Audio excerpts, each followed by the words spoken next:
Alah, minta maaf nih. Di Zoom suaranya di mute. Aduh, maaf, maaf, maaf, maaf. Oke, mudah-mudahan sekarang sudah tidak di mute. Untung saya monitoring chat. Oke, saya nanti yang sebelum-sebelumnya tolong dilihat di ini aja ya, di rekamannya aja ya di YouTube. Saya masukin ke YouTube lah rekaman. Soalnya streaming nggak bisa, nggak bisa streaming ke YouTube. Jadi, oke, saya coba share screen lagi. Oke, jadi tadi saya cepat aja ngulang tadi yang saya bahas. Jadi hari ini kita membahas tentang modeling. Model ini dipakainya pada saat ini kalau kita lihat prosesnya kan ada proses training, udah gitu dapetin model. Jadi ini banyak algoritma, ada konstan, ada CN2 rules induction, calibrated learning, KNN, tree, apa segala macam. Makhluk-makhluk ini dipakainya pada saat kita ngasih data training dan pengen dapat A dan B, dapat modelnya. Jadi algoritma tadi adalah untuk mencari A dan B dengan kalau kita tahu data trainingnya. Jadi tekniknya di sini kita ngasih data training, udah gitu kita cari A dan B. Kenapa modelnya banyak banget? Karena data itu macam-macam. Oke, kalau kita lihat di sini aja. Ini ada X dan Y bentuknya angka, yang ini bentuknya udah ngaco, udah bukan angka. Ada yang suhu, ada yang humidity, ada yang cuaca. Jadi, dan itu bentuknya kata-kata. Ada yang suhu, ada C-nya, Celsius, ada persentase, ada panas. Kalau ini gampang nih, gampang dimengerti. Anak SMA masih bisa ngerti. Cuman kalau kita udah mainan data yang lucu kayak gini kan pusing kepala tuh pakai algoritma. Nah, secara umum kita bisa lihat ada dua jenis kumpulan data secara umum nih ya. Ini ada yang bentuknya linier, 7, 7,2, berapa, ini linier, artinya ada angkanya di semua, jadi antar angka tuh ada angka lagi. Kalau yang ini jenisnya klasifikasi banget, panas, hujan, panas, hujan, panas, hujan. Walaupun sumbu X-nya bisa macam-macam. Oke. Jadi kira-kira ini jenisnya. Nah, berdasarkan jenis ini, kita biasanya ada dua algoritma besar yang sering kita pakai. Yang satu linear regression, itu kalau datanya linear. Satu lagi logistic regression, kalau datanya berbentuk klasifikasi. Ini kalau berbentuk angka, biasanya berbentuk angka, dia cukup presisi antara linear regression, logistic regression, kalau bentuknya angka, masih oke lah. Cuman, kalau datanya bukan angka, pening kepala nih dua. Jadi tingkat akurasinya bisa kacau, linear regression maupun logistic regression bisa kacau akurasinya. Jadi kalau kan data bisa berbentuk kata-kata, bisa berbentuk huruf, ada yang berbentuk gambar, ada berbentuk suara, ada macam-macam. Nah, ini kita bisa pakai yang lain-lain ini. Jadi yang lain-lain ini dia bisa melakukan klasifikasi di dua makhluk itu, yang bentuknya linear maupun yang logistik atau klasifikasi. Yang lain-lain ini ya, ada KNN, tree, random forest, SVM, naive Bayes, ada boost, neutral, dan sebagainya, itu bisa dipakai di dua sekaligus biasanya. Oke. Cuman kita biasanya ngecek dulu tingkat presisinya mana yang lebih bagus. Udah gitu baru kita pilih. Karena jadi saya biasanya kalau analisa data, kita lihat dulu, oke ini data yang kita punya, kemudian kita lihat tingkat presisinya, mana yang lebih bagus. Kalau misalnya untuk data yang kita punya random forest yang bagus dibandingkan dengan logistic regression atau linear regression, ya saya ngambil random forest. Jadi pemilihan algoritma ditentukan berdasarkan tingkat presisi atau tingkat error. Jadi saya akan nyari error yang paling kecil atau tingkat presisinya yang mendekati 100%. Jadi waktu dia melakukan klasifikasi, dia akan mencapai 100%. Kita pilih algoritmanya di situ. Oke. Jadi algoritmanya banyak. Di sini saya akan highlight sedikit, masing-masing mungkin nggak bisa semua hari ini, sedikit algoritma aja. Ada beberapa algoritma yang ngaco. Ini konstannya. Ada konstan, ada calibrated learner. Bentar, ada lagi. Oh salah, bukan. Ada konstan, ada stacking. Ada dua algoritma yang rada lucu nih. Oke. Kalau konstan itu apa? Nih, kalau konstan, konstan itu ngaco banget sih sebenarnya. Ini algoritma paling ngaco. Algoritma konstan adalah algoritma paling ngaco. Oke, jadi kira-kira gini cara berpikirnya. Paling enak kita pakai gambar sih sebenarnya. Oke, saya akan masuk ke sini, miro.com. Saya akan masuk ke Miro, login. Ini free, Anda bisa pakai Miro ini. Oke.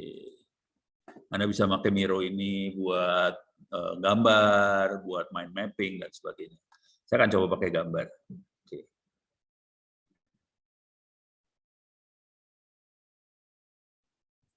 Oke.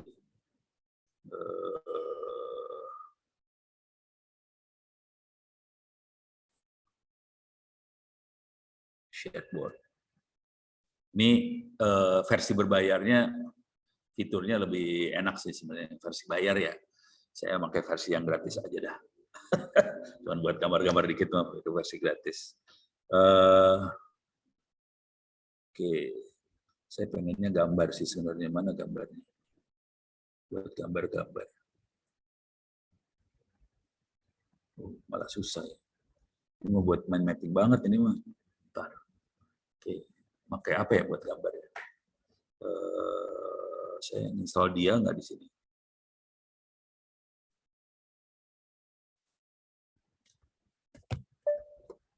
Walah. Oke, saya install dulu ya. Yang tadi buat mind mapping banget soalnya ini enak.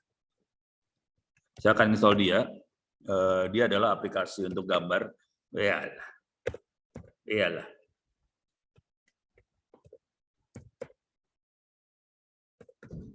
Oke. Dia adalah aplikasi buat gambar di Linux. Enak sih. Cuman kalau mind mapping enaknya pakai Miro. Kalau mind mapping ya. Jadi kalau Anda, jadi gini ceritanya. Kalau kita apa ya, ingin menyampaikan sesuatu konsep atau sesuatu yang abstrak, kalau kita menyampaikan dalam bentuk kata-kata biasanya susah. Jadi untuk menyampaikan sesuatu paling gampang lewat gambar. Cuman tool-toolnya kalau ini kan kita online ya rada susah. Oke, ini saya akan coba gambar di sini.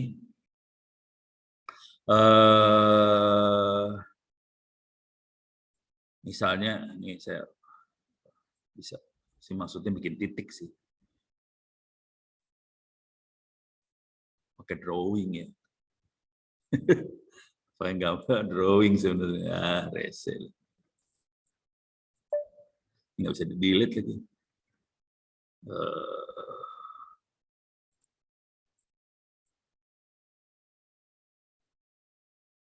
Ya, ini misalnya kita punya data kayak gini. Ini data ya.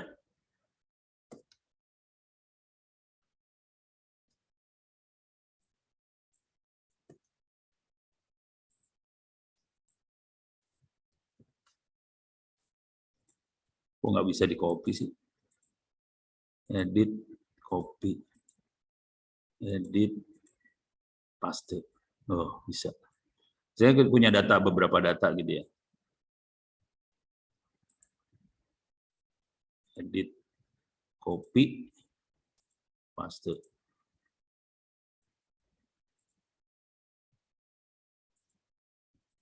Oh, nggak keluar. Nggak bisa. Copy, paste. Ya.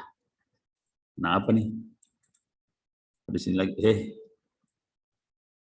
Udah gini aja lah. Misalnya saya punya 4 data. Hilang.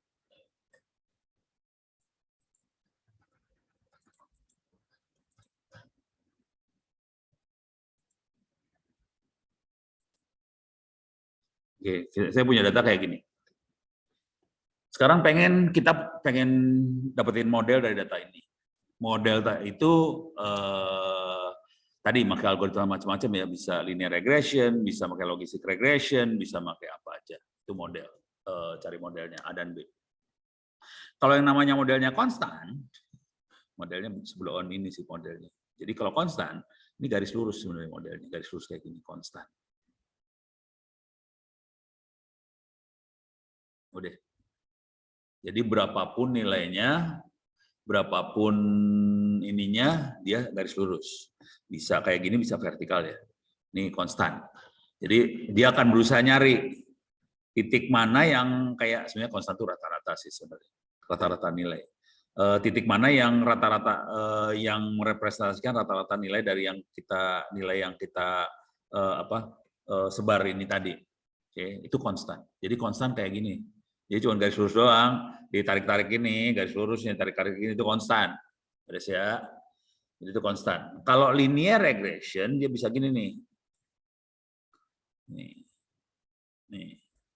Oh ini. Jadi dia akan ngitung dari titik ini kesalahannya berapa, titik ini kesalahannya berapa, titik ini kesalahan berapa, titik ini kesalahan berapa, titik ini kesalahan berapa. Oke.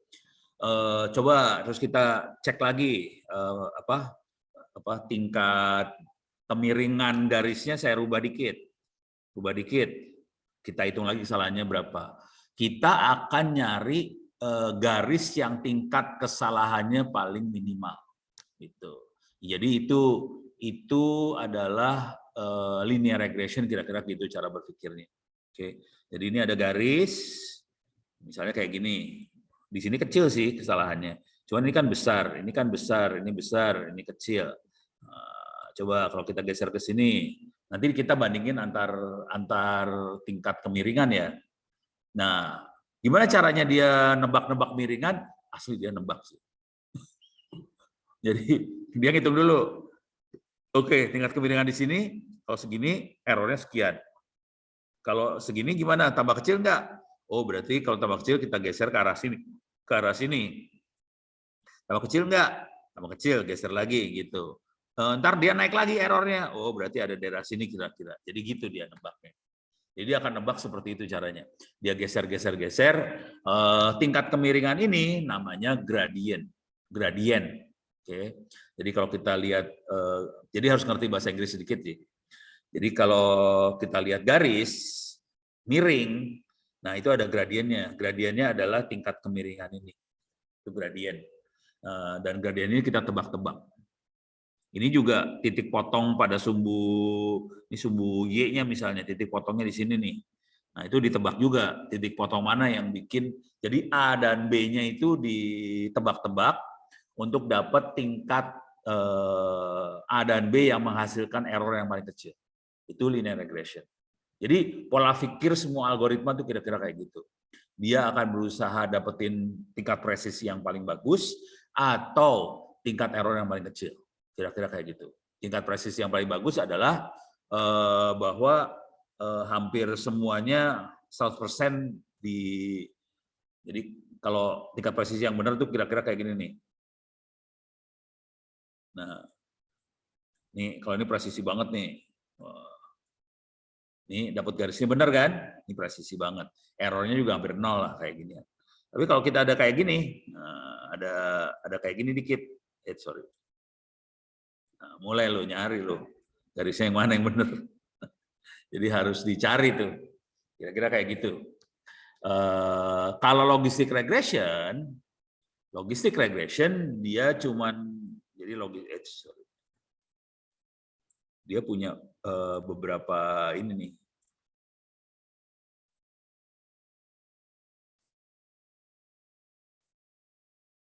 Nah, logistik kira-kira kayak gini. Ini oke, kalau nilainya daerah sini berarti masuk ke Y yang ini. Kalau nilai daerah sini, kalau ini kan Y, ini X ya.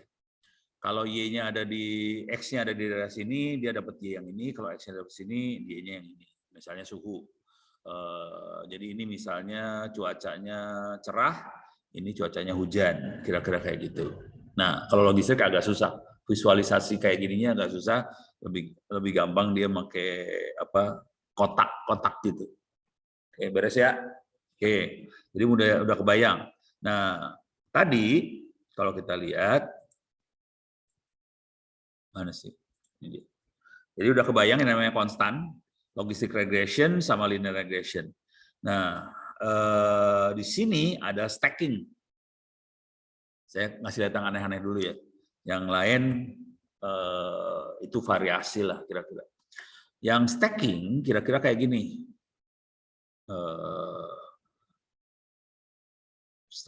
Nggak pakai gambar. Atau pakai ngomong aja ya. Stacking cara berpikirnya kayak gini lah. Masing-masing algoritma ada kelebihan dan kekurangan masing-masing. Oke, bisa nggak kita campurin beberapa algoritma jadi satu? Nah itu ya, yang serunya kan gitu ya. Jadi masing-masing algoritma punya kekurangan dan kelebihan masing-masing. Bisa nggak kita dapetin presisi yang baik atau error yang kecil dengan cara mencampurkan beberapa algoritma jadi satu? Jawab singkatnya bisa. Jadi kalau kita analisa data, kita bisa stack itu menumpukan beberapa algoritma jadi satu. Jadi kita bisa stacking, algoritmanya bisa di stack. Jadi misalnya, oke, saya pengen nganalisa data yang ini. Data ini mesti analisa ya. Nih.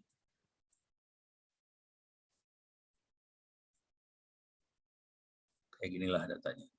Mau dianalisa nih data. Oke, datanya mau dianalisa. Kalau pakai, tapi nanti caranya ya kita apa sih?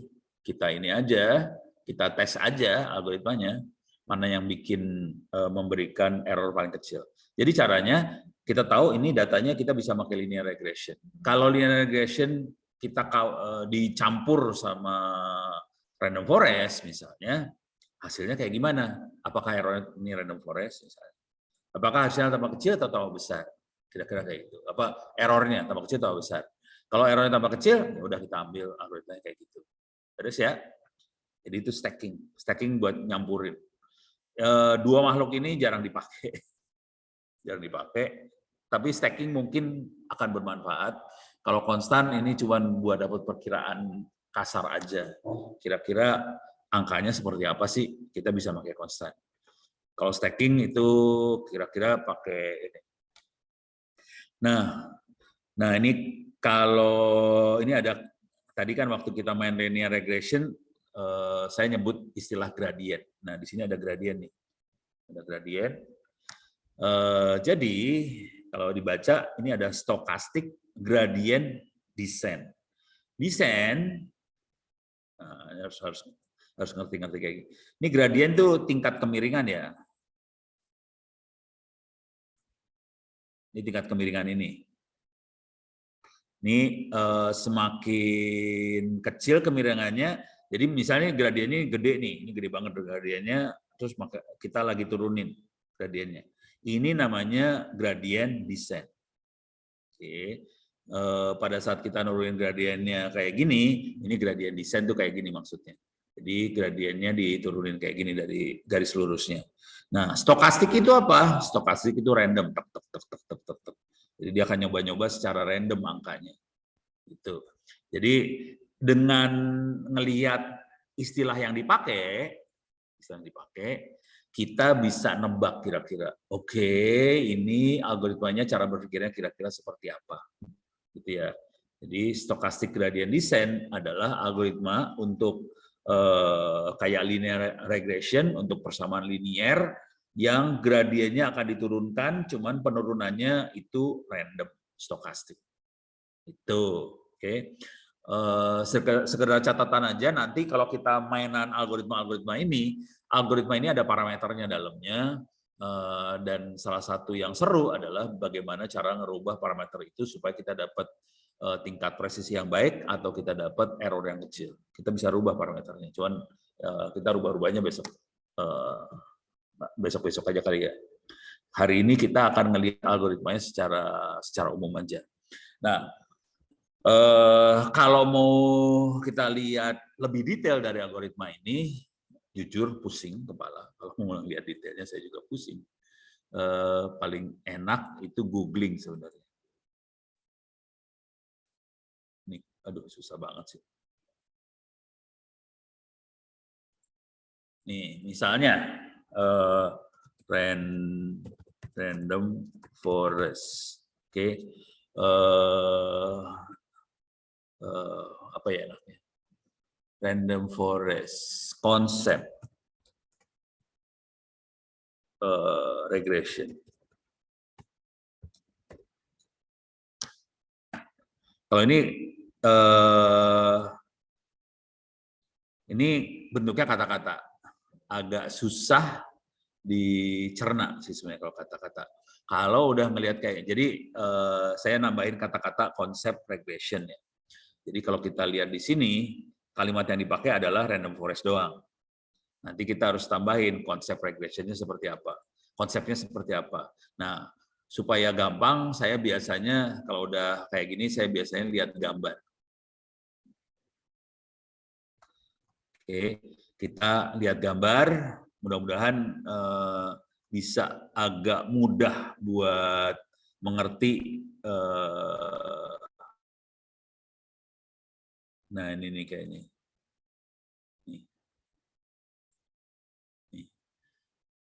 Ini perhatiin, saya dari tadi nyari sih sebenarnya. Ini ulang lagi ya, ulang lagi. Lihatin gambar ini. Yang lain bentuknya gambar. Yang lain bentuknya gambar biasa. Kecuali satu, ini lucu.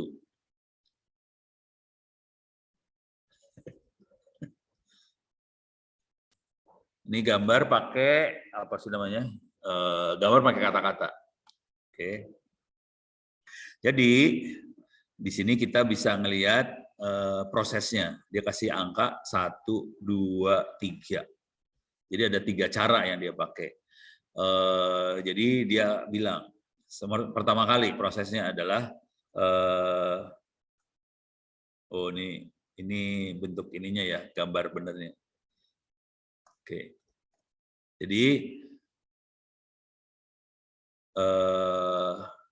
Jadi dari data yang ada, kita bikin banyak pohon nih, banyak pohon dibuat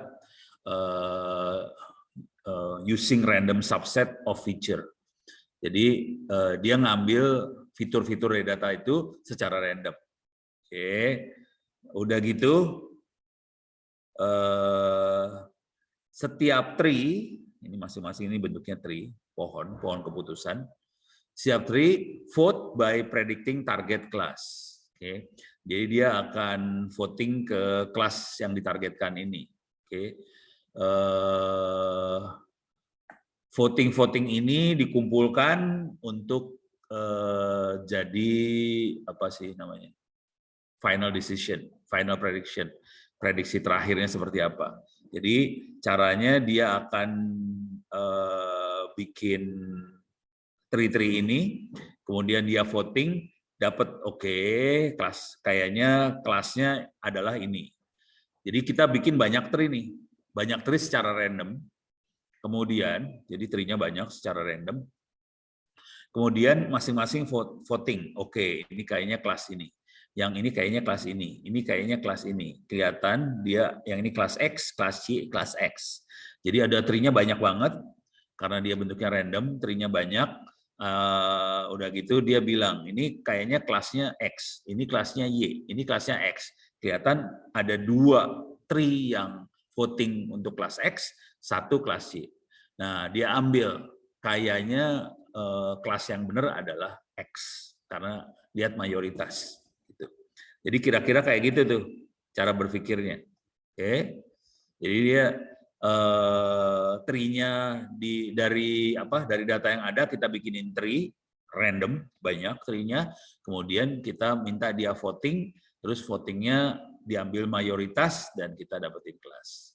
Ini cara berpikir random forest. Coba kita lihat ini random forest. Ada lagi tree. Nah, kalau kita lihat di sini ada 2 loh. Ada random forest, ada tree. Tree cara kerjanya gimana? Jadi untuk mempelajari cara kerja ini, cara kerja si algoritma, kalau kita ngomong sama orang matematik, pening kepala. Soalnya mereka akan bermain dengan rumus, dengan angka, dan kita biasanya pusing. Paling gampang kalau kita bisa dapetin dalam bentuk gambar. Oke, tadi waktu saya nerangin linear regression, logistic regression pakai gambar juga.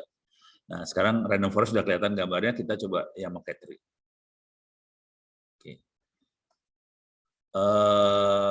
Tree itu dia cuma bikin satu tree doang. Oke, tree-nya cuma satu nih. Kalau tree ya. Kalau forest, tree-nya banyak. Masing-masing tree itu diambil dari data, dibikin random. Oke, tree-nya bikin random. Kalau yang ini, tree-nya cuma satu. Dari ini bisa, yang ini bisa nggak ya?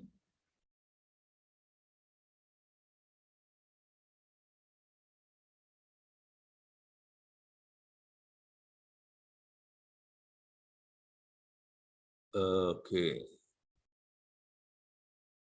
Ini ada classification, ada regression. Oke, kalau kita perhatiin dari tadi kan kita mainnya cuma dua sih, classification sama regression. Oke, nah ini saya pengen ini lagi cari gambar mana yang paling gampang ya buat nerangin. Yang tree lebih susah. Yang tree lebih susah buat diterangin. Simple introduction regression tree, coba. Ini bilangnya simple introduction ya. Cuma belum tentu simple sih. Walah. Mana? Kalau keterangan segini, oh ini.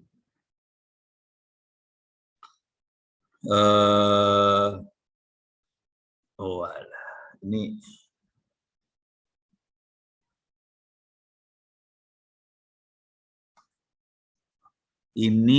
adalah cara berpikirnya si tree. Jadi tree, tapi bukan cara menghasilkan tree itu sendiri, cuman ini adalah cara berpikirnya tree. Pada saat kita mengambilkan keputusan, kita ini pemilihan ini ya, apa sih namanya, baju. Starting with a blue shirt, t-shirt, ini ada blue. If that's available, I go to the next level to the right. Okay, yes, blue. Kemudian cek size. Kalau dia M, ayo kita akan beli. If kalau nggak ada, kita kepaksa beli yang merah. Oke. Kalau nggak ada yang blue yang soft kayak gini, kita akan milih. Nah ini kalau ini tree-nya tree keputusan langsung. Tapi tree-nya cuma ada satu. Kalau random forest tree-nya banyak. Bedanya itu. Cara dapat tree-nya gimana nih? Wah langsung coding dia. Mateng lah.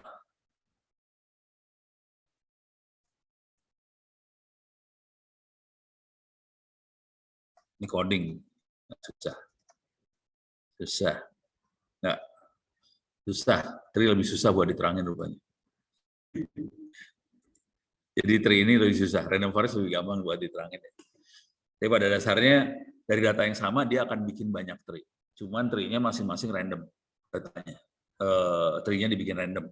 Jadi tadi tree-nya sama dengan tree yang ini, random forest tree-nya sama, cuman datanya dibikin random. Kira-kira kayak gitu. Oke. Yang seru, yang bakal seru dari makhluk-makhluk ini, yang seru banget adalah neural network. Walaupun kalau kita pakai neural network, belum tentu hasilnya bagus. Oke. Jadi neural network hasilnya tidak, tapi ini jadi favorit banyak orang, termasuk dipakai di Google. Jadi neural network ini favorit banyak orang, termasuk Google make. Cuman hasilnya kalau datanya gede banget, mungkin neural network oke. Cuman kalau datanya sedikit, tidak sebanyak Google, kemungkinan algoritma-algoritma yang lain selain neural network mungkin masih bisa menghasilkan apa sih namanya, hasil yang lebih bagus gitu daripada neural network. Makhluk apakah itu neural network? Coba kita lihat.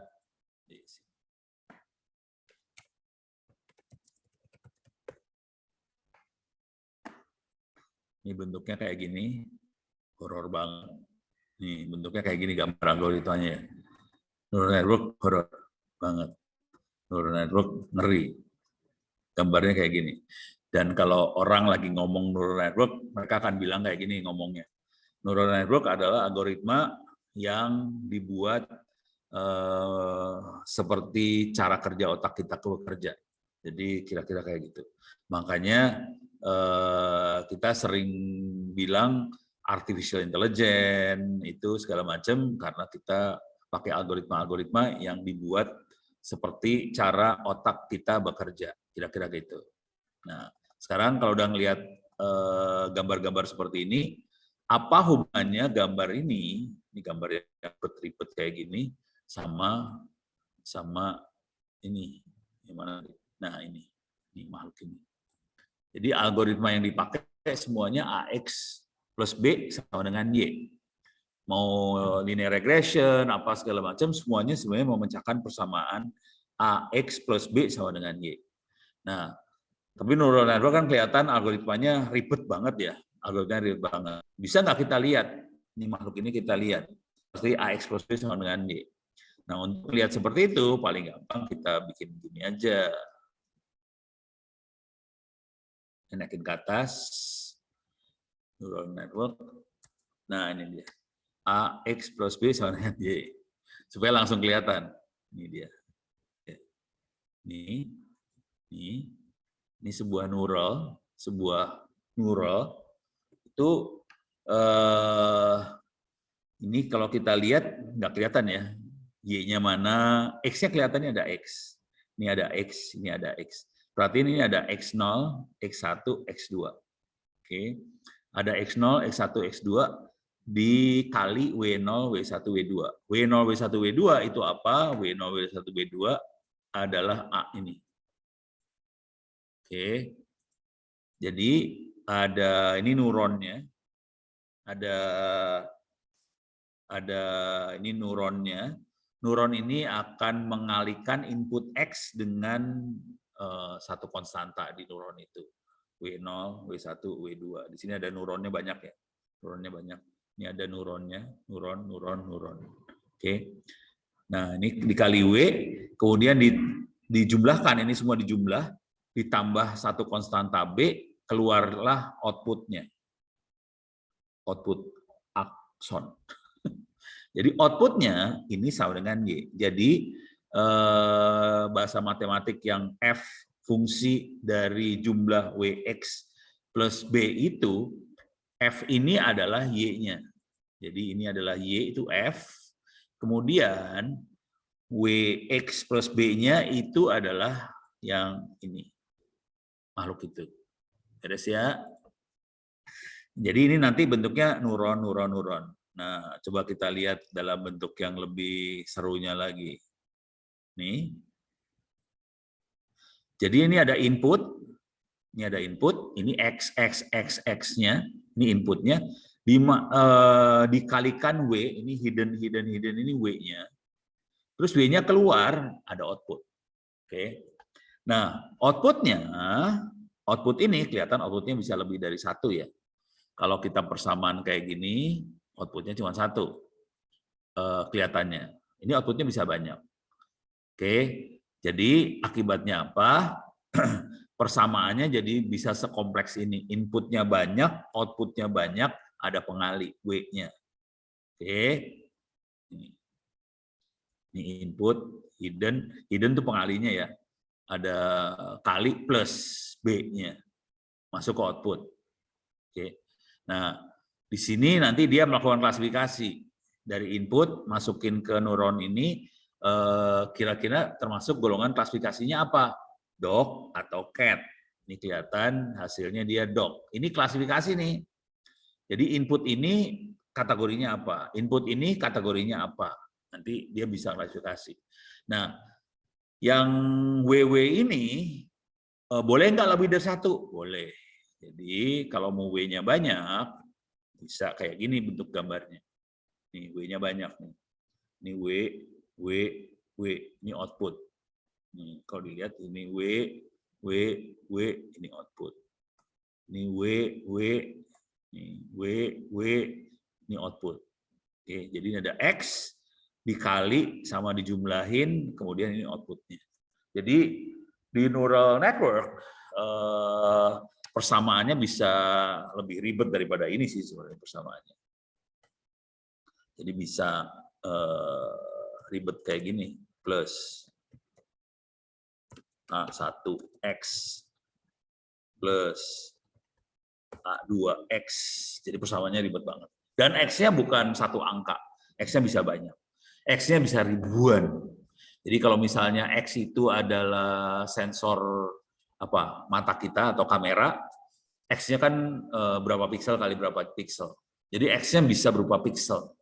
Terus dimasukin ke A1, A2, outputnya Y.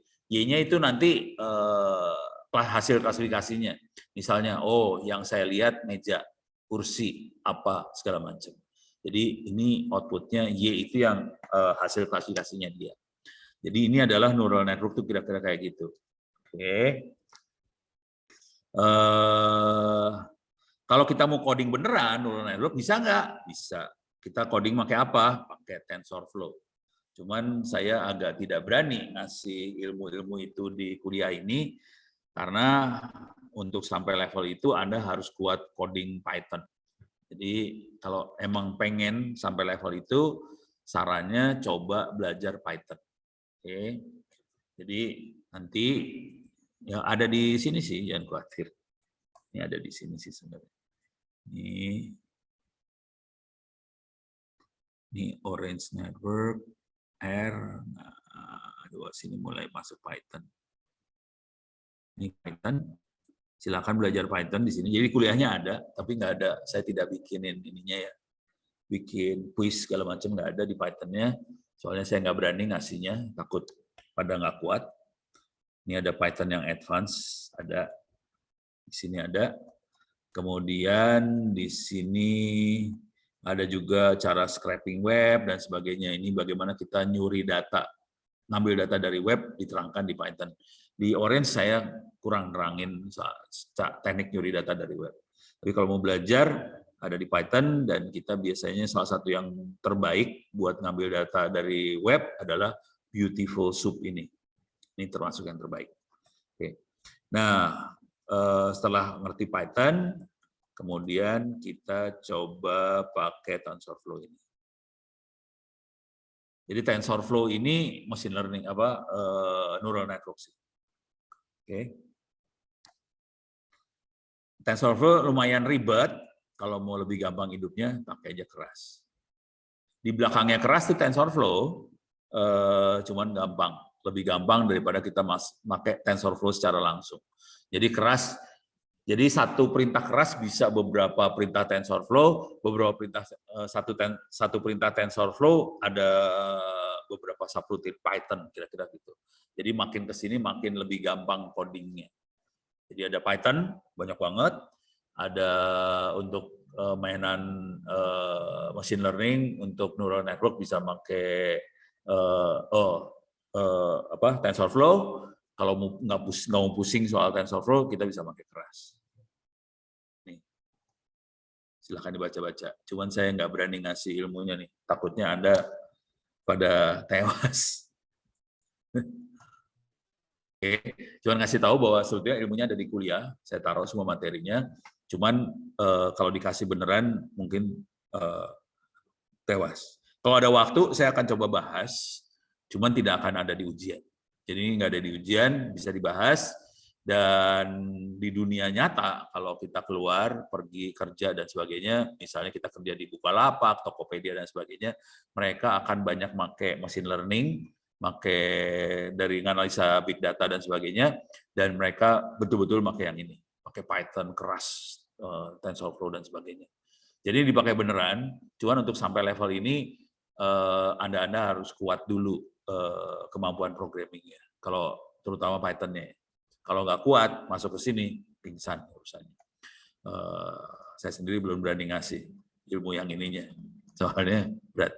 Mumpung saya lagi ngomong kayak gini, kemarin saya email di mail, coba lihat yang namanya Pakis. Pakis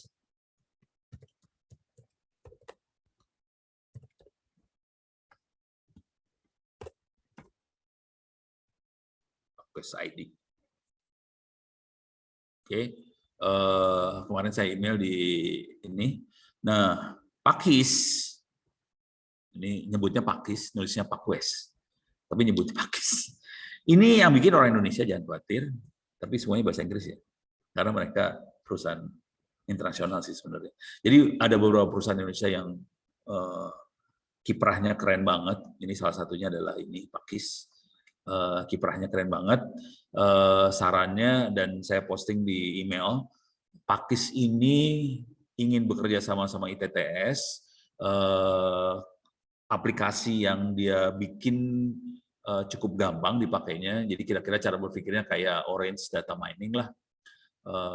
Khusus buat mainan big data, machine learning dan sebagainya.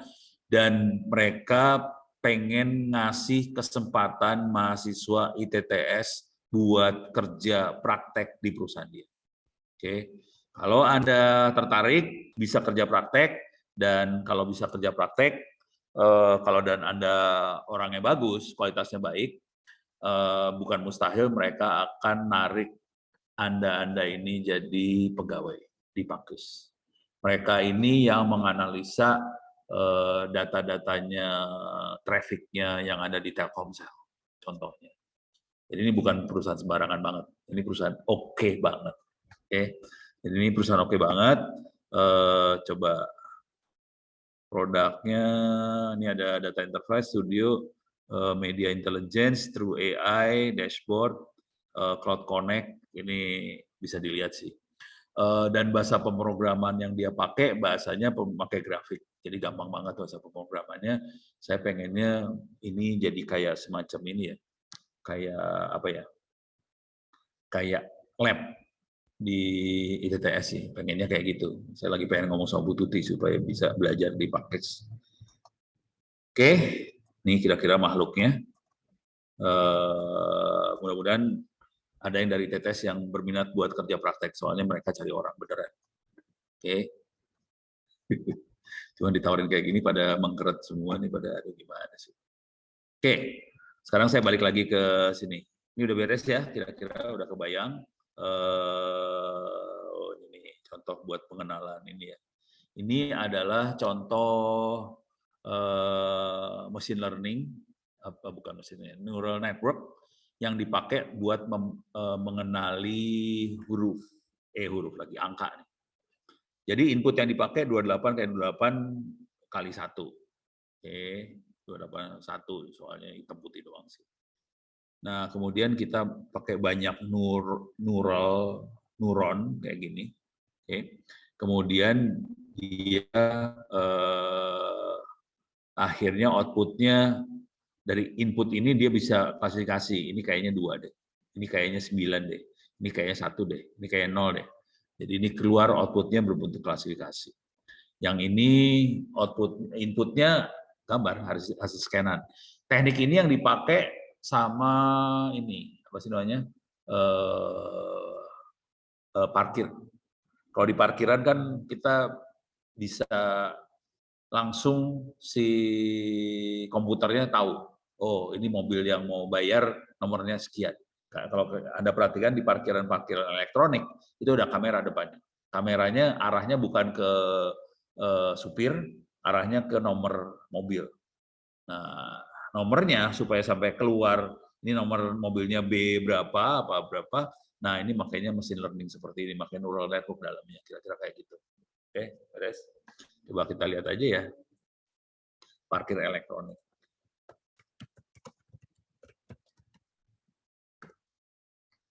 Nih, sering ada ini mah itunya, pakai kamera.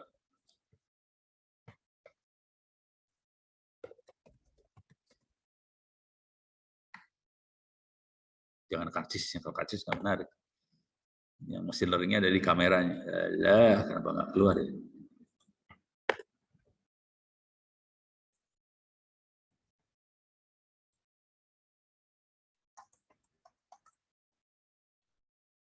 Ini pin kamera untuk parkir. Nah ini. Ini mah kamera mobil. Iya lah. Ini kamera mobil. Oh, ada jadi kamera buat parkir. Bentar, gimana ya?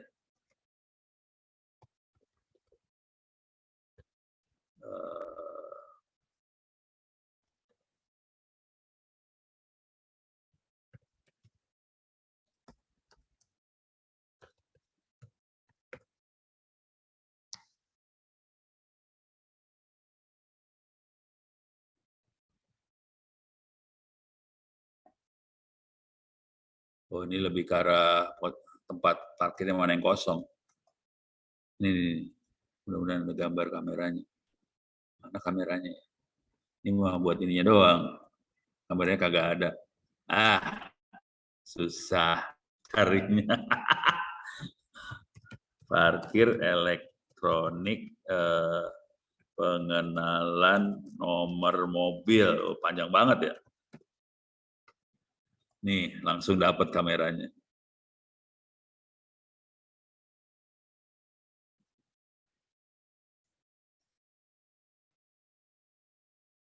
Ini kalau kita lihat di parkiran tuh ada buat nomor mobilnya selalu.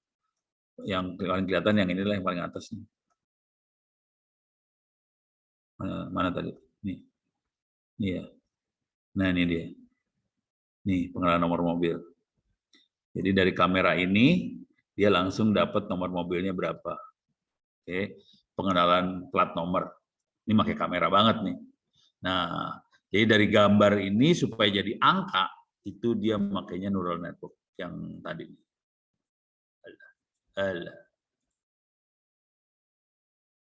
Nih, neural network yang ini yang dipakai.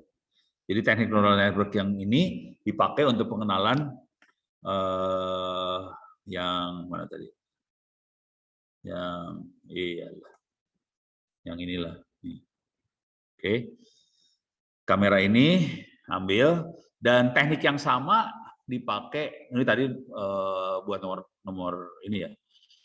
Teknik yang sama dipakai juga buat tilang digital. Jadi kalau kita jalan di Jakarta, terutama di Sudirman dan teman-temannya itu, coba aja jalan di Jakarta naik mobil, jadi supir Jakarta atau jadi penumpang sebelah supir, lepasin tuh yang namanya seat belt, kena tilang lo urusannya walaupun nggak ada polisi. Caranya gimana? Pakai kamera ini, kemudian kameranya udah dikasih training dulu. Ini adalah orang yang nyupir tanpa seat belt, apa segala macam, ya udah kena tuh urusannya. Jadi dia pakainya mesin learning seperti ini sih. Oke, beres ya. Mana sih tadi? Ini masih itu ya.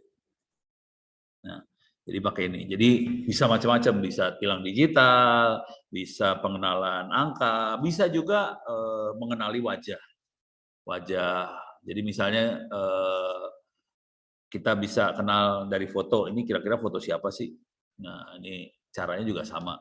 Cuman kalau wajah, kalau angka gampang ya, 0123456789 terus nomornya kan B, belakangnya berapa apa huruf. Jadi angka dan huruf cuma sedikit. Tapi kalau wajah itu banyak. Pusing ininya, klasifikasinya banyak banget. Tingkat kesalahannya bisa tinggi. Nah, kalau tilang digital juga dia ngenalinnya, oke, ini ada seat beltnya enggak? Ada apa? Pita tali yang miring enggak? Kalau orang lagi duduk tanpa tali miring berarti seat beltnya lepas, kira-kira gitu. Terus orang pegang HP enggak? Kalau bentuk gambar orangnya kayak gimana dia lagi pegang HP itu artinya, kira-kira kayak gitu. Ya. Jadi polanya kayak gini sih sebenarnya cara berpikirnya dia. Dia mainnya neural network semua. Oke. Dan ini makin hari makin banyak dipakai karena susah menjaga sesuatu pakai manusia yang namanya polisi, susah. Polisi butuh makan. Kalau hujan, polisinya nggak mau hujan-hujanan dong ya, kasihan ntar masuk angin. Jadi biarnya kamera yang hujan-hujanan, kamera yang meriksa, kira-kira kayak gitu.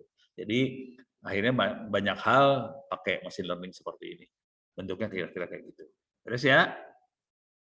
Oke, coba kita lihat lagi ke atas ya. Ini dia. Jadi udah mulai kebayang namanya machine learning. Neural network seperti apa. Oke. Nah, terus kita akan coba lihat lagi ya. Jadi udah kebayang yang neural network, yang namanya tree udah kebayang, random forest gimana, linear regression, logistic regression udah mulai kelihatan bentuknya seperti apa. Stochastic gradient descent itu sebetulnya turunan dari linear regression. Oke.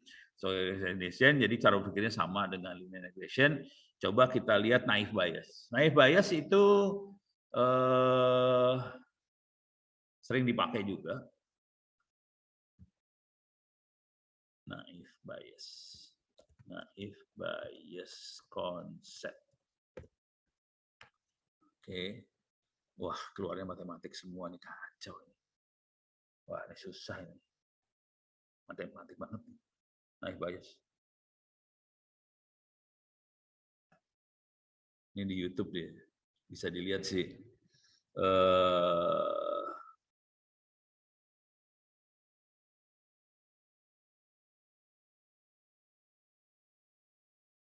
Ini ada classifier-nya. Ini datanya. Kemudian kita bisa tahu ada berapa lingkaran, ada berapa kotak, ada berapa segitiga, kira-kira kayak gitu. Ini masuk ke naif bias. Fungsinya adalah melakukan klasifikasi sih. Saya pengen nyari cara yang gampang lah. Naif bias sering dipakai buat macam-macam ya. Salah satu yang pertama kali saya waktu itu melihat yang namanya naif bias pada saat saya iseng-iseng pengen klasifikasiin email spam. Jadi email kan ada yang baik, ada yang kalau pakai email ya. Kalau Anda pernah ingat pakai email, ada yang baik, ada yang nyebelin. Yang nyebelin kan spam, virus, apa segala macam. Nah, kemudian kita cobain klasifikasi antara yang spam sama yang bukan spam. Jadi dia pakai naif bias ini buat klasifikasinya.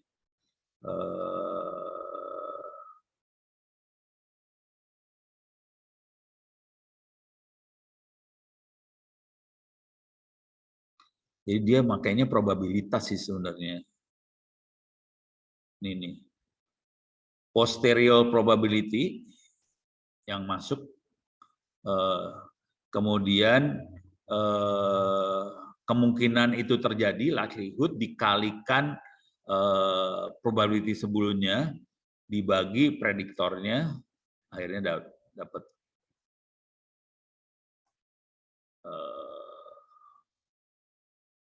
mana ya? Saya nggak bisa nerangin yang enak. Ini mungkin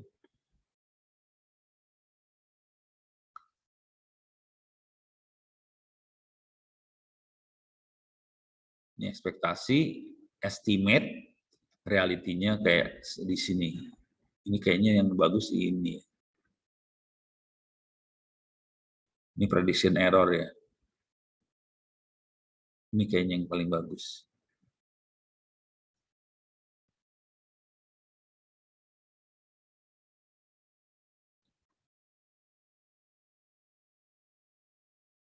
Ini yang jadi naif bias itu pakai apa ya? Pakai informasi sebelumnya dan post itu sesudah. Jadi ada sebelum, ada sesudah, dan ada evidence yang ada. Jadi dia akan melihat. Jadi naif bias itu apa ya? Saya coba cari kalimat yang lebih gampang ini.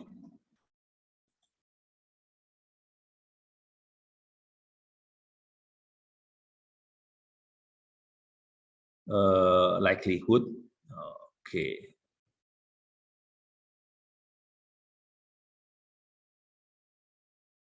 Oke, mulai ngerti lah, gampang. Oke, gini. Naif bias kira-kira cara berpikirnya gini. Kita punya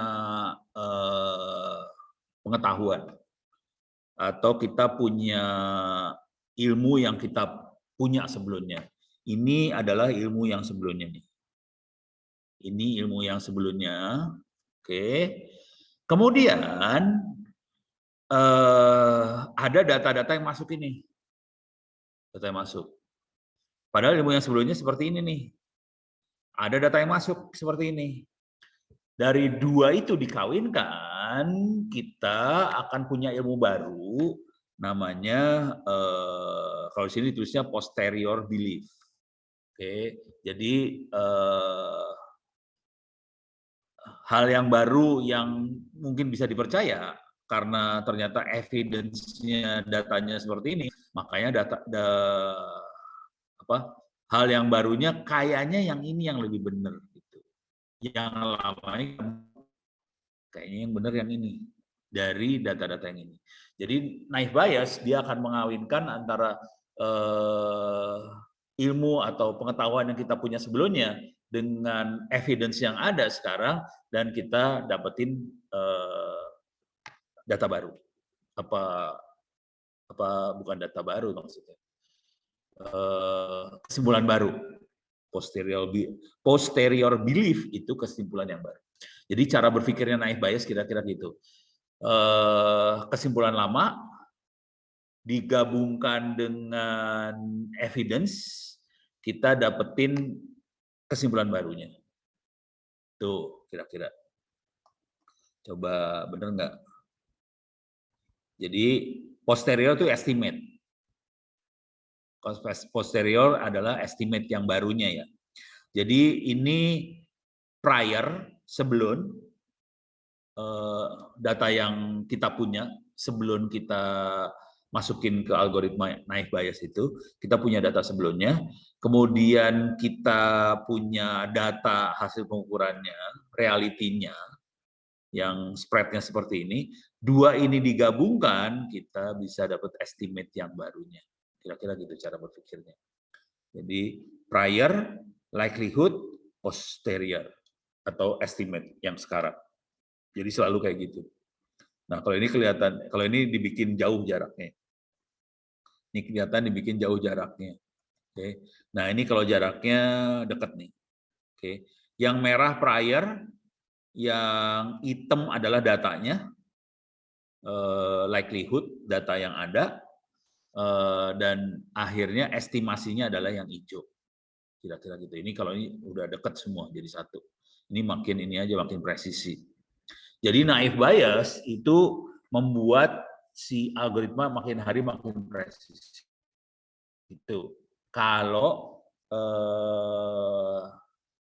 kita benar jalaninnya sih. Jadi ini masalah besar di machine learning itu big data dan sebagainya. Kalau data trainingnya salah, si mesin akan ngambil kesimpulan yang salah. Hati-hati aja itu. Dan itu sering terjadi, jangan khawatir. Oke. Jadi kalau kita mainan machine learning, pastiin data trainingnya benar. Jadi ini harus benar nih. Kalau ini salah, A dan B-nya bisa salah. A dan B salah, nanti ramalan cuacanya jadi salah. Kira-kira kayak gitu. Oke. Jadi itu mainan machine learning. Dan teknik ini yang dipakai sama saya buat hacking juga sih. Jadi kalau kita mau nge-hack sistem AI, machine learning, artificial intelligence, cara hackingnya adalah kasih aja data yang kacau. Kacau dia langsung. Jadi jangan sampai kita masukin data kacau. Kalau sampai datanya kacau, kacau. Jadi di machine learning pertahanannya adalah kita harus punya mekanisme untuk bersihin data-data yang kacau. Kalau datanya kacau masuk, bubar semua ceritanya. Kira-kira gitu. Beres ya? Oke. Ini udah kebayang ya, naif bias. Coba baca dia yang lain. Ini biasa saya sering kali harus mikir, gimana cara nerangin yang gampang. Ada bus SVM, KNN. Nah, coba KNN dulu lah, lebih gampang KNN. KNN itu lebih gampang. KNN buat klasifikasi biasanya.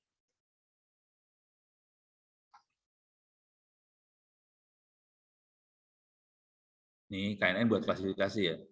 Ini kalau ini kelihatan banget gampang nih. Ini gampang banget nih. Ada kelas A, B, C. Ini algoritmanya langsung tahu bahwa, oh oke, kelompok ini adanya di A. Kelompok yang hijau adanya di B, kelompok yang merah adanya di C. Ini pakai algoritma langsung kelihatan. Tapi kalau kayak gini, pening kepala. Kecampur. Bingung. Gimana cara bikin kelompoknya? Pusing kepala. Nih, contoh. Pusing. Gimana cara bikin kelompoknya? Pusing. Ini pusing nih. Oke. Ini kecampur soalnya di sini. Di bagian yang ini bingung dia. Oke. Jadi bisa dibaca-baca. Pada dasarnya dia akan menghitung pakai apa ya? Pakai statistik probabilitas lah. Statistik lah intinya. Nearest neighbor-nya, jadi neighbor itu tetangga terdekat, ada berapa tetangga yang terdekat yang sama dia. Dengan cara itu dia bisa bikin kelompok. Oke. Kalau yang ini tetangga terdekatnya biru, biru, biru, biru. Oh, oke, ini masuk kelompok biru. Ini tetangga terdekatnya biru, biru, biru, biru. Oh, ini masih biru. Coba ini tetangganya biru, biru, biru, merah. Nah, ini mulai kacau nih. Berarti ini adalah batas dari kelompok. Nah, di sini ini masih biru, yang ini merah, merah, merah, gampang. Nah, di sebelah sini hijau. Bukan kelompok. Biru bukan kelompok. Merah, oh ini batasnya di sini. Jadi dengan cara itu KNN pada dasarnya dia menghitung jarak tetangga terdekatnya. Dari situ dia bisa deteksi, oke, saya kelompok mana, batas saya di mana, kira-kira kayak gitu. Yang jadi seru adalah bagaimana dia narik garis ini, garis batasnya.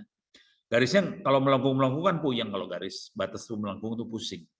Jadi biasanya garisnya dibikin yang sederhana sih.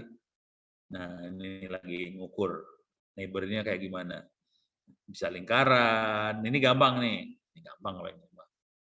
Yang pusing-pusing kayak gini-gini nih.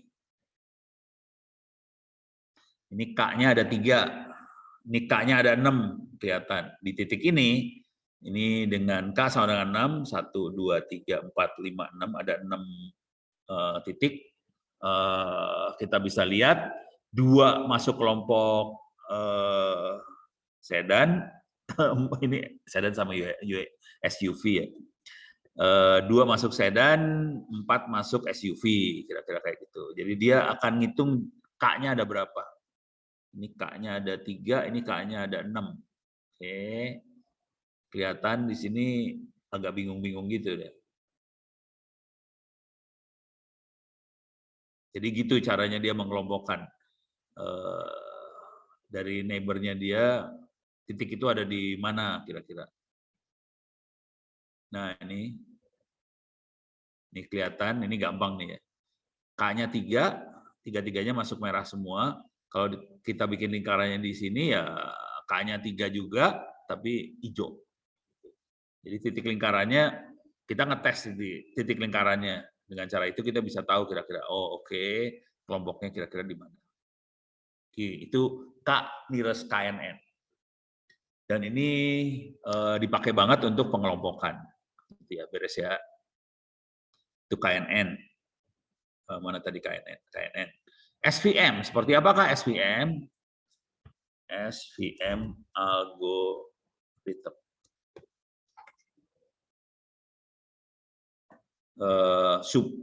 Support vector machine. Oke. Jadi ini ada garis yang paling maksimumnya, garis batas maksimumnya, yang paling baik ada di sini. Kemudian dia punya 2 ada gap, dan dia punya oh ya, ya. Tinggal kemana? Oh ya, ya, ya. Oke, oke. Siap. Oke, ini ada, jadi dia mainnya ada, dia pakai gap ini, ada dia bikin hyperplane, ada positif negatif, dan ada batas antara hyperplane positif negatif dan garisnya. Jadi ada support vektor, ini vektor bentuknya, vektor. Oke, dan dari situ kita bisa misahin. Oke, berarti di sini adalah kelompok 1, di sini adalah kelompok 2. Ini adalah kelompok hijau, di sini kelompok apa namanya, biru. Ini titik 2 ini adalah support vektornya.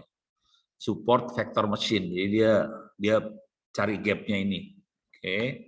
Perhatiin semuanya garis loh ini. Jadi batasnya adalah garis. Yang dipakai batas adalah garis. Dan ini dipakai buat klasifikasi ya. Oke, bukan regresi nih, klasifikasi. Batasnya di mana? Jadi titik support vektornya adalah titik 2 ini. Oke, ini adalah garisnya, dan kita punya marginnya kayak gini, dan kita tahu oke, garisnya yang ini. Oke, ini support vektornya kayaknya yang ini dan yang ini. Oke. Nah ini ada 3 kelompok nih, ada 3 kelompok kalau ini. Ini ada 3 kelompok, lebih susah. Nah, ini juga support vektornya adalah ini optimal, garisnya optimalnya dapat di sini, support vektornya titiknya yang ini. Oke. Ini support vektornya yang ini juga dapat. Oke. Bedanya dengan apa? Linear regression ini kategorinya termasuk apa ya? Logistic regression, cuman dia jadi semua mainnya garis linear, cuman yang ini buat bagi memisahkan kelompok lah garisnya. Yang seru adalah kalau yang warna ini kan gampang kelihatan nih, ini biru semua, ini hijau semua. Bayangkan kalau hijaunya ada yang nyempal ke sebelah sana, pening kepala loh urusannya. Akhirnya kita harus optimasi. Oke, yang tingkat error yang paling kecil yang mana? Gitu. Nah, ini nih contoh. Dia akan geser-geser, si garisnya akan digeser-geser. Walaupun support vektornya sama, kita bisa dapat garis yang lain. Ini support vektornya sama titiknya, ini sama ini. 2 support vektor ini yang dipakai. Oke, cuman kita geser-geser nih garisnya untuk dapat yang error yang paling kecil. Yang paling supaya dapat margin paling lebar, kira-kira gitu. Margin ini paling lebarnya, gap ini paling lebarnya di mana? Ini kalau ini kelihatan hijau, gapnya gede, sementara yang merah gapnya kecil. Oke, jadi kita bisa dapat SVM-nya kira-kira kayak gitu. Oke, ini dapat support vektornya. Ini paling bagus yang ini kayaknya. Buat nerangin yang ini paling bagus. Oke. Ini paling bagus. Gambar yang ini paling bagus. Ini paling bagus. Yang lain cuma 1 garis soalnya. Kalau ini kan nggak kelihatan ada 2. Jadi kita lihat dua-duanya garisnya sah. Yang garis hijau sama garis merah dua-duanya sah. Cuman kelihatan banget kalau yang hijau itu kita punya margin lebar. Jadi kemungkinan salahnya kecil di yang hijau. Yang merah marginnya kecil, berarti kemungkinan salahnya gede. Itu. Oke. Ini adalah SVM. Oh, ini dia. Wah, ini lebih seru nih. Ini garisnya amburadul. Ini waktu dia nyari, kayak gini waktu proses nyari awalnya, akhirnya dia dapat yang berhasil. Jarang yang ngasih gambar banyak tuh, jarang ya. Ya udah, kebayang ya, mudah-mudahan kebayang. Oke, sekarang saya akan coba cari lagi yang belum. SVM udah, naik ada bus. Sama semua sih sebenarnya mirip-mirip semua. Ini kalau Anda perhatiin makhluk-makhluk ini semua, polanya sama, pakai persamaan linear, cuman kreativitas manusia dahsyat banget. Bisa macam-macam. Ada bus, nih coba cara berpikirnya gimana.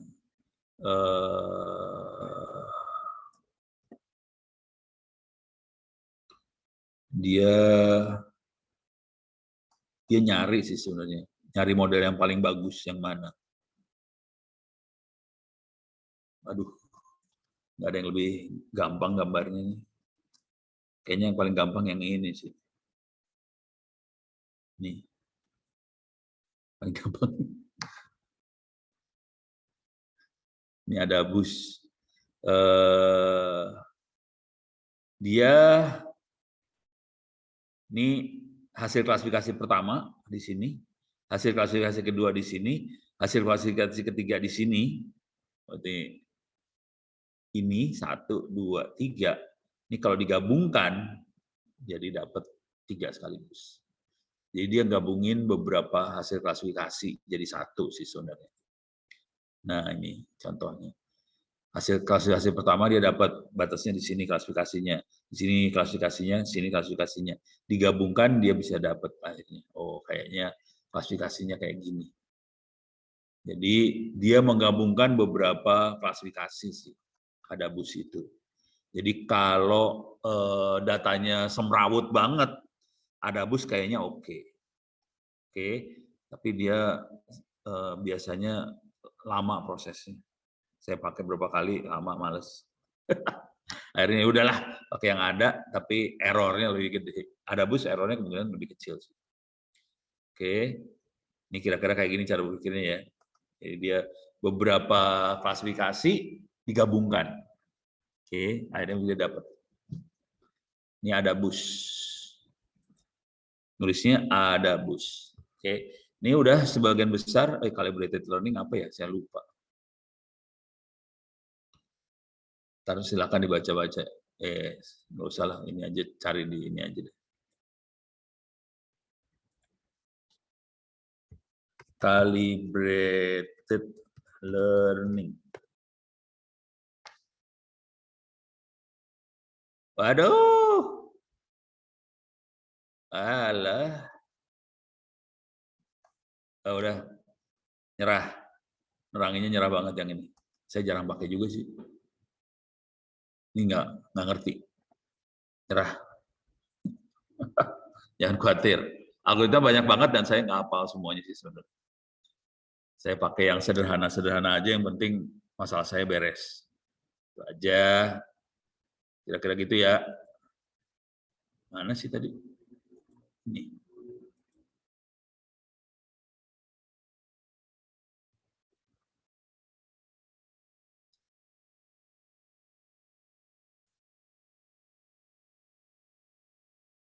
Kok hilang? Klik lagi aja.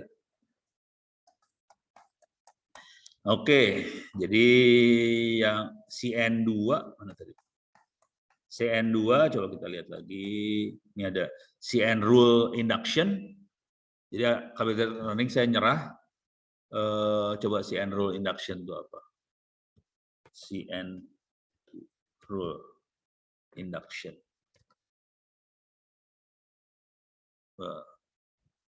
Waduh. Sample unordered rules. Dia pakai rules dia. If X then C1, XS then Y C2, not X ya C3.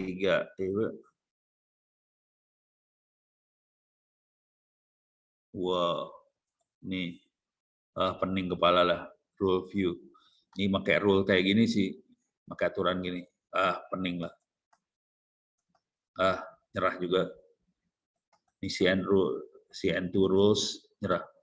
Kapan dipakainya nggak tahu dah. Kalau mau lihat mungkin ini tutup.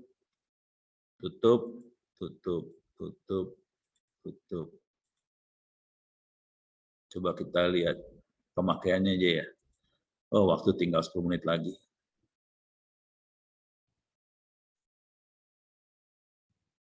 Oke, ini tutup aja dulu. Jadi kira-kira CN dulu bisa di. Oke, ini saya summary dulu aja ya. Jadi intinya untuk ngerti makhluk-makhluk ini secara umum ada dua hal besar yang dilakukan oleh machine learning. Satu pakai apa sih namanya? Linear kalau data linear, satu lagi klasifikasi. Dua-duanya itu pakai persoalan linear sih sebenarnya. Oke.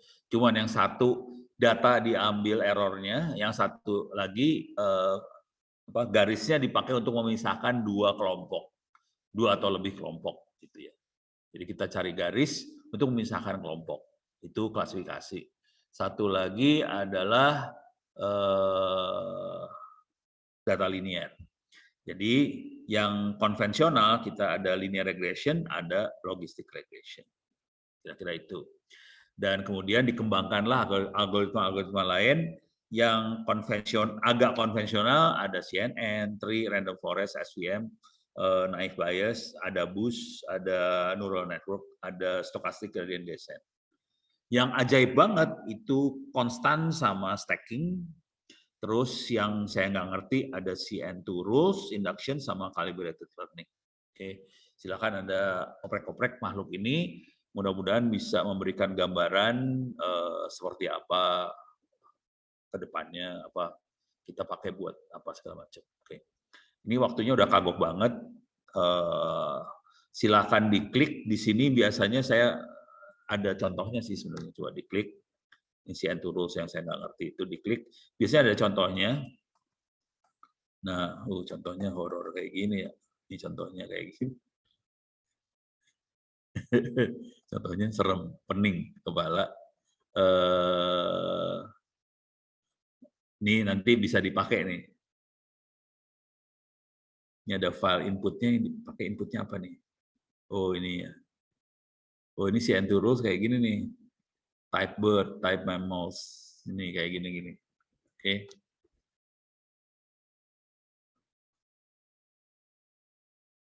Ini jadi penasaran nih. Coba saya lihat ya. Bisa nggak saya? Coba. Kita coba aja ya. Yang CN2 rules. Orange. Alah. Locate orange. Canvas. Oh, alah.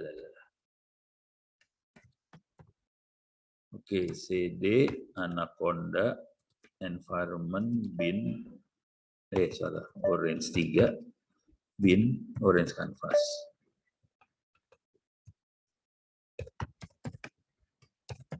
Oke, kita akan coba aja CN2 rules. Nggak tahu berhasil atau enggak. Oke, dah. Nih, tutup. Oke, saya akan ambil data. Datanya kalau nggak salah ini iris tab. Oh, jangan data yang ini berarti. Kita pakai dataset.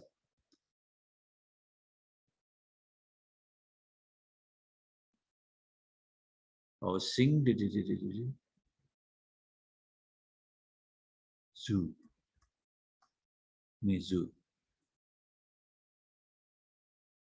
Oke, kita ambil data zoo. Ini, coba kita lihat dulu datanya seperti apa. Ini datanya. Oke, mammal, fish, ada hair, feather, dan sebagainya. Dan kita akan coba mainan CN2 rules di sini. Cara main yang lain kita bisa pakai random forest atau tree dan sebagainya bisa juga sih. Oke, datanya seperti ini. Coba kita lihat contohnya. File, CN2 rules induction, CN2 rules viewer. Coba kita lihat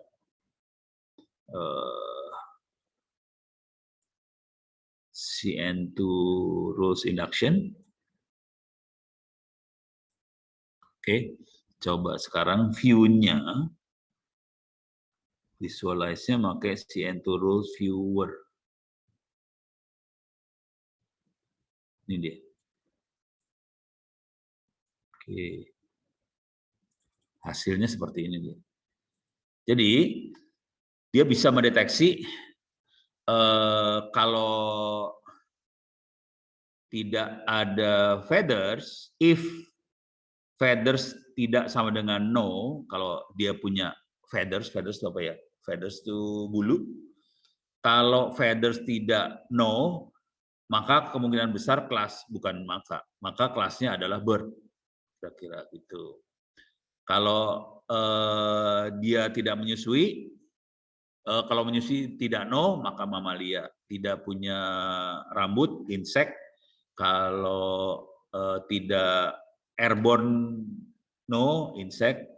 Punya fin, fish. Nah ini keluar CN2 rules-nya kayak gitu. Jadi kalau nggak apa, if apa, then ini. Ini CN2 rules, kira-kira kayak gitu. Menarik juga nih. Oke, bisa nggak gua kasih data yang ngaco? Nih ya, coba. Datanya kita ganti ya. Ini saya lagi iseng banget nih. Data Titanic. Saya ambil. Emang enak. Kita ganti data. Datanya cuma kayak gini bentuk datanya ya.